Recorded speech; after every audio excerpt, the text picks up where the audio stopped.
మిథున రాశి వారు ఈ వారంలో అనుకున్నటువంటి కార్యక్రమాలు పనులు అన్నీ కూడా పూర్తి చేసుకుంటూ ఉంటారు. అయితే కొన్ని రకాల కోరికలు పెరుగుతూ ఉంటాయి. ఆర్థికపరమైనటువంటి పరిస్థితులు సహకరించకపోవచ్చు. ఆలోచన విధానాలలో జాగ్రత్తగా వ్యవహరించండి.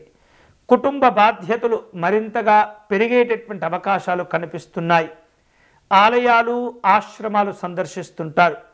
స్నేహితులను బంధువులను కలుసుకుంటారు. వివిధ రూపాల్లో చర్చలు కూడా కొనసాగుతూ ఉంటాయి.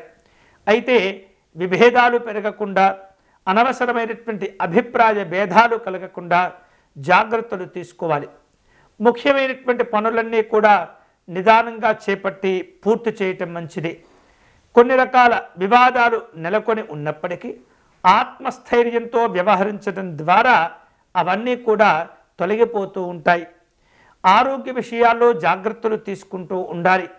ఆహార విహారాదుల్లో ఏమాత్రం కూడా నియంత్రణ కోల్పోకూడదు.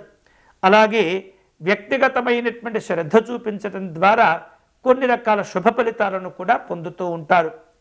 ఈ వారంలో మిథున రాశి వారు వ్యాపార లావాదేవీలు నిర్వహించే సందర్భంలో తొందరపడకుండా, నిరాశ నిస్పృహలు అలముకోకుండా మీరు ప్రయోజనాలపైనే దృష్టి పెడుతూ కాస్త ఆలస్యం అయినప్పటికీ కూడా మీరు జాగ్రత్తగా వ్యవహరిస్తూ ఉండాలి.